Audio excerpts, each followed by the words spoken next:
On va maintenant passer à notre offre d'emploi. Ok, ça. Entre 0 et 10. Pour moi, tu t'en sors avec un bon 12 sur 20 quoi. Un bon 12 sur 20. Nous, en fait, on a développé à la base un logiciel d'aide au recrutement pour les entreprises. Le salaire, je sais pas ce que t'en penses, mais mettre le salaire directement dans l'annonce. Ta job desk, c'est juste que... ça pue, on commence comme ça.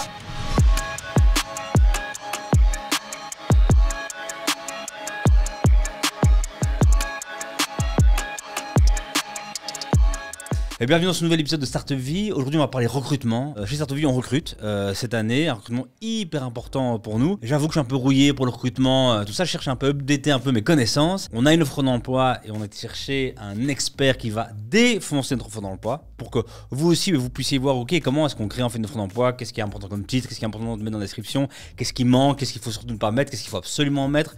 C'est un peu ça qu'on va faire aujourd'hui. Cette émission est venue un peu par hasard parce que j'ai posté sur LinkedIn il y a 10 jours, voilà. Je suis un peu rouillé pour le recrutement. On va recruter quelqu'un. C'est quoi les meilleures pratiques de chacun? Et là, John de Ring Twice me dit dans les commentaires, tu dois absolument utiliser Skills. C'est incroyable. On utilise chez nous en interne. Ok, je vais sur le site de Skills. Il y a un truc vraiment que je déteste directement. Pas de prix.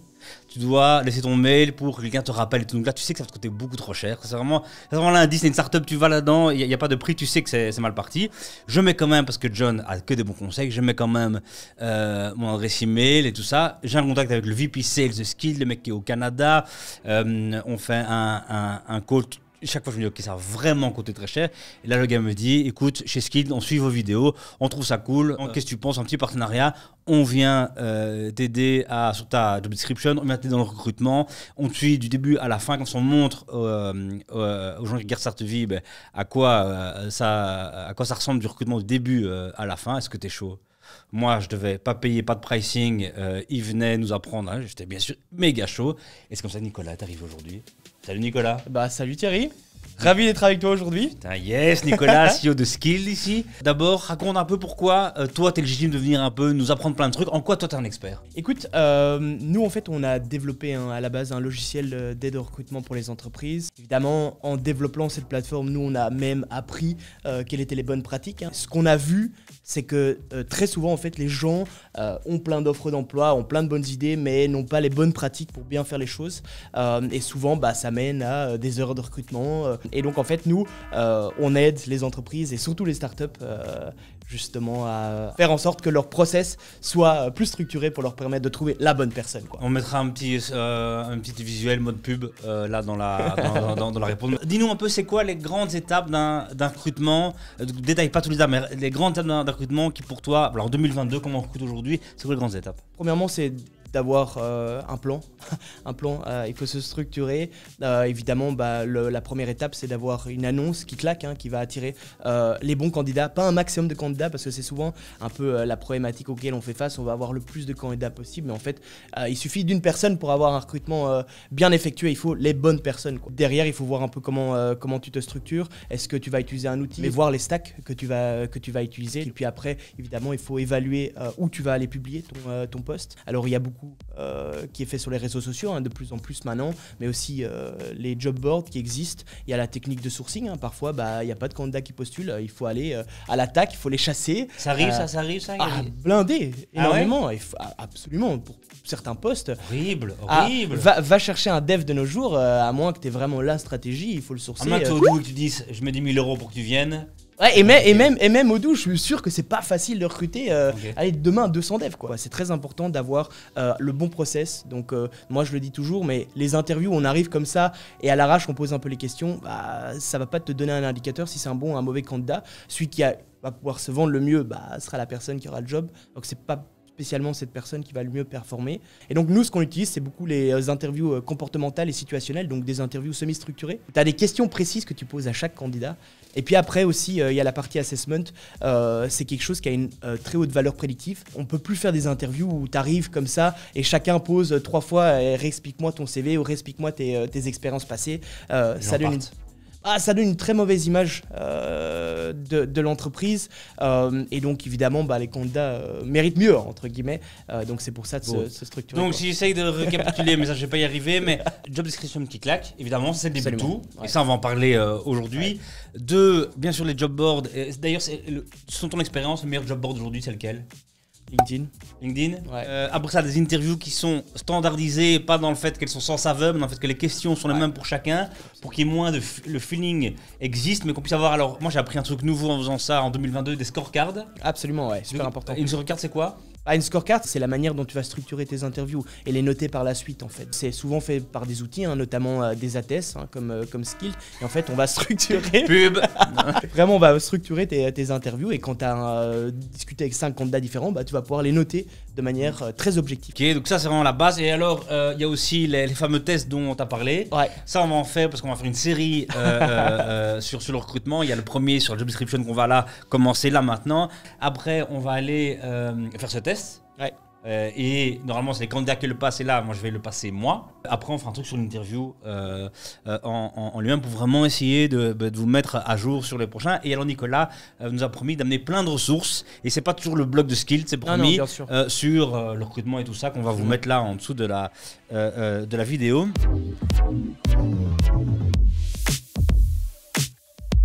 C'est quoi les grandes qualités que doit avoir une job description aujourd'hui? C'est quoi les grandes constances qu'il faut absolument avoir un titre qui soit facile à trouver sur les différents réseaux, sur les différentes plateformes type Google et autres. Oui.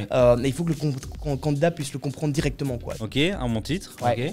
Et puis une certaine bonne structure. Nous, on voit 3 grandes catégories. Donc, premièrement, l'indispensable. Et ça, on va pouvoir en discuter, mais notamment, et des sujets qui fâchent, le salaire. Je sais pas ce que tu en penses, mais mettre le salaire directement dans l'annonce.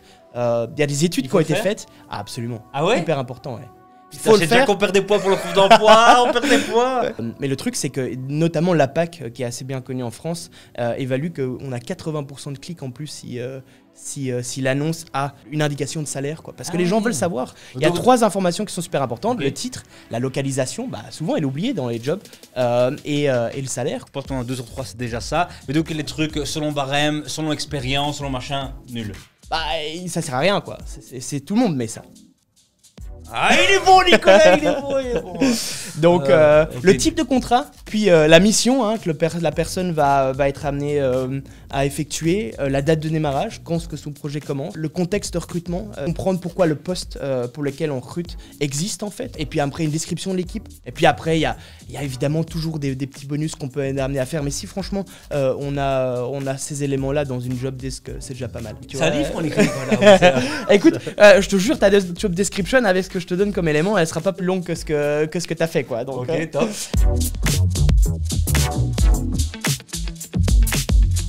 On va maintenant passer à notre offre d'emploi. Okay. Nicolas, avant ça, je te demande quand même de bien réfléchir parce que ce que tu vas dire va avoir un impact pour les décennies à venir. C'est ça. Entre 0 et 10. Ça. On a combien avec notre description? Attention, on n'avait pas été coaché par Nicolas, c'est vraiment nous-mêmes. Et j'avoue, je balance si c'est une mauvaise cote, je balance. Et mon CA qui m'a aussi un peu aidé. S'il est mauvais, je dois le mettre dedans, quoi. Écoute, il y avait quand même pas mal de très bons éléments dans ta job desk. C'est juste que ça pue. Comme ça. Elle était. Je trouve qu'on pouvait mieux la structurer. Il manquait certains éléments pour vraiment attirer un maximum de candidats. Mais franchement, pour moi, tu t'en sors avec un bon 12 sur 20, quoi. Un bon 12 sur 20, quoi. Pas mal, non? J'allais pas te donner 80%. D'accord. Sinon, alors je viens pas ici, tu vois. Non, t'as raison. Après, peut-être que tu seras pas d'accord avec moi, on en discute, tu vois. Donc je prends la balle. C'est normal, c'est pour ça que t'es venu, t'as raison. Et maintenant, on va l'améliorer et on va l'amener à combien? Écoute, j'espère au moins 16-17, quoi. Ouais, pas mal, ok. Je la reprends aussi. Elle est là. Et donc, vous voyez, une page et demie. Je vous mets le lien en dessous. Notion, on va vous mettre le lien de la V1 et on va mettre la V2 aussi. On va montrer Ouais. Alors, déjà, le titre. T'avais mis responsable du pôle formation. Ouais. Moi, j'ai fait quelques recherches et si tu tapes responsable de pôle formation, tu trouves pas ça. C'est le vide, le désert, quoi. Ok. Et donc, on a essayé de faire un peu plus facile, responsable formation. Et là, ça sort, quoi. T'as plein d'annonces de responsables formation et autres. Donc. Ok, première place dans l'offre, on parle de qu'est-ce que fait Startup Vie. Ouais. Ouais, mais pas trop en détail, tu vois, parce qu'au finish, la personne qui va être amenée à postuler, elle va quand même aller sur ton site, voir ce que tu fais et autres. Donc, et donc là, il faut se focaliser un peu trop, ouais. Il faut se focaliser sur l'essentiel, quoi. La personne elle-même, ce qu'elle va être amenée à faire. Donc, moi, ce que j'ai mis, c'est donc responsable formation, et puis tiret, Bruxelles. Et la personne va travailler où exactement? Une partie à Bruxelles, en effet, oui. Mais est-ce que tu as une commune? Ou c'est plusieurs... On doit carrément dire ça. Au plus tu peux leur apporter de précision, au mieux, quoi. Ok. Et puis après, nous, ce qu'on conseille, c'est un indicateur, une indication du salaire. Moi, j'ai mis quand même 200K direct. On le fera, ok. Voilà. On ne sera peut-être pas 200K, mais... non, c'était une blague. Ça sera très bien quand même. Ça sera très bien quand même. Après, t'as fait plein de bonnes choses, tu vois. T'as fait une vidéo, je pense que c'est vraiment pas mal et c'est des contenus qui... en général, c'est des contenus qui attirent quand même pas mal. Donc. On avait mis un truc, on a appelé ça le défi. Ouais, expliquer quel était le défi, quel était le rôle. On dit que c'est important de contextualiser tout ce mot-là. Écoute, ici, j'ai dans ta job description, j'ai trouvé pour moi, une partie qui était très importante, c'est que est plus basée sur la personne, quoi. Donc les compétences. Et moi, ce que j'ai mis ici, donc en tant que responsable de formation, tu dois avoir un mindset d'entrepreneur, une expérience dans la vente et une bonne connaissance des startups et des entreprises belges, ce qui est très important pour Startup Vie. Un bon niveau d'anglais. Il faut le mettre d'emblée parce que les compétences linguistiques, elles sont hyper importantes pour toi. Ce qui est très intéressant dans la description du post que tu avais fait, c'est que tu avais presque tous les éléments pour faire une bonne job description. On l'a juste réorganisé différemment pour justement que petit à petit, la personne soit le plus intéressée. Par exemple, la date de début, elle était tout en bas. Oui. Tu vois, ok, mais la personne, il veut savoir, quoi. Donc. Et puis après, ce que j'ai mis ici, et tu avais un très très bon paragraphe, c'est en nous rejoignant, tu vas permettre à des milliers de personnes d'entreprendre grâce à du contenu de qualité, décalé sur YouTube, et à des centaines de personnes de trouver un nouveau défi professionnel grâce aux formations. Oui. Super, ça claque. Donc après, on a mis les nombreux avantages du poste, un poste à impact social fort, donc une complémentarité entre le média Startup Vie et la pôle formation, un job au sein d'une team de feu, je le vois, et donc un très bon esprit d'équipe et également une autonomie sont des valeurs clés. Ok, donc il fallait réorganiser beaucoup. Ouais. Il fallait couper la moment où on parlait de nous-mêmes. Toi, c'est peut-être l'ego mal placé des startups. On en parlait un peu trop nous-mêmes, mais plus directement commencer par la mission de la personne. Il manquait le salaire. Et puis après, ce qu'on a fait, c'est donc tout ce qui est description de la fonction. Tu as pas mal de points. Ici, tu as 6-7 bullet points que tu as mis. Donc là, maintenant, ça veut dire que toi, tu as une version C sur 20. Écoute, ouais, il y a encore des choses, mais après, c'est bientôt fini, quoi. Moi, je pars du principe que si on voit que ça convertit pas assez, il faut itérer, il faut voir ce qui fonctionne bien, ce qui fonctionne moins bien. Il faut quand même monitorer le nombre de clics. Donc, c'est important, c'est comme en marketing, d'évaluer son funnel de conversion, quoi. Et en fonction de ça, par exemple, si tu vois que les réseaux sociaux fonctionnent spécialement bien en sponsorisant des vidéos que tu as fait sur le post, eh bien, il faut peut-être injecter un tout petit peu plus d'euros dans la machine pour que tu aies le plus de candidatures qualifiées. Ça se fait, ça, on sponsorise des vidéos Absolument. Ah ouais? Ouais, tout à fait. Maintenant, de nos jours, voilà, les candidats ne sont plus étonnés de trouver, par exemple, le post de rêve sur Instagram, quoi. Et on a tous les outils pour le faire de nos jours, donc tu connais bien ça. Exact. Donc, ok, top. Écoute, c'était vraiment super. Je retiens vraiment le salaire, et je le vois quand même très rarement dans les offres d'emploi, donc vraiment le salaire au début, et de vraiment concentrer sur la mission que la personne va faire, ce qu'on recherche, donc sur la personne candidat, et parler de son entreprise, mais pas en premier truc. Hyper bien organiser les choses. J'espère, avec toute humilité, que en tout cas la structure de l'offre d'emploi sera un template à réutiliser. Oui, on va aller à ça. Ouais. Je ne vous conseille pas d'utiliser le ton Startup Vie Note qui est peut-être très particulier, mais la structure sera dans le template. Mais écoute, c'est super. On se retrouve donc pour la prochaine vidéo où on va aller tester dans l'épisode 2 du recrutement. Bon, il fallait faire les tests, quoi. Cool. Diode, électrode, tac, ordinateur, sanctions, mauvais points, Thierry, CEO, viré d'entreprise. Il n'y a pas de bonne ou mauvaise personnalité, il y a chacun une personnalité qui est propre à elle-même. C'est évidemment faux, c'est vraiment le gros mensonge. Il y a vraiment de très mauvaise personnalité, toxique et tout ça.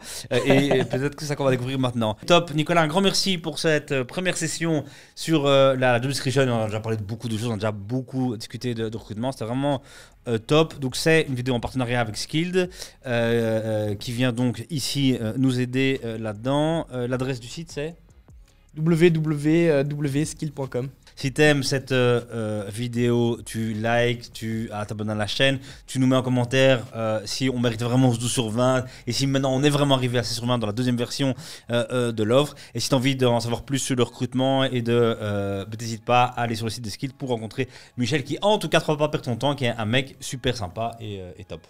Top. À plus.